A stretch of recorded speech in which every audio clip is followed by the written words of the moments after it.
Heartache across large parts of southeastern United States as residents face the daunting task on the weekend of cleaning up from the deadly Hurricane Helene. It's one of the most powerful and perhaps costliest storms to hit the country, with dozens of deaths reported as worries loomed that more bodies would be discovered across several states. In the small Florida coastal town of Horseshoe Beach, Charlene Huggins was left in tears as she checked out what's left of her family home. 5 generations lived in this house, from my grandmother, my father, myself, my daughter, son, and my granddaughter. We was raised in this house. There's a lot of memories here. It breaks your heart. It just devastates you. Damage estimates from Helene range from $95 to $110 billion, making it potentially one of the most expensive storms in modern U.S. history, according to the chief meteorologist of the forecasting firm AccuWeather. At least 3 million people remained without power on Saturday afternoon across 5 states, with authorities warning it could be several days before services were fully restored.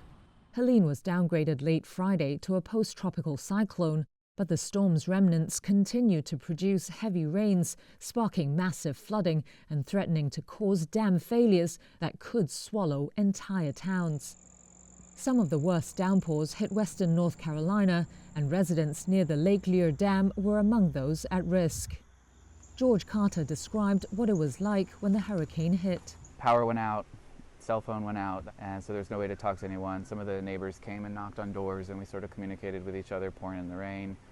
I walked across the street to go check on a house that is a friend of mine's, and the water was at least 10 feet up from where it should be. On Saturday, President Joe Biden called the storm's devastation overwhelming.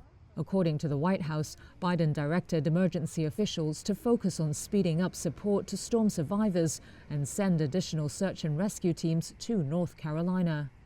In the meantime, communities like Adam Jackson's in Mill Spring are making sure to help each other out. There's probably 50 trees blocking my neighbor from coming out. I started helping them yesterday. The neighbors at the other end of the road, we got us out, but the other neighbors are trapped. Our little area and community, we're not stepping over each other. We're not jumping lines to buy the last candy bar. That's the way the world needs. We need community back.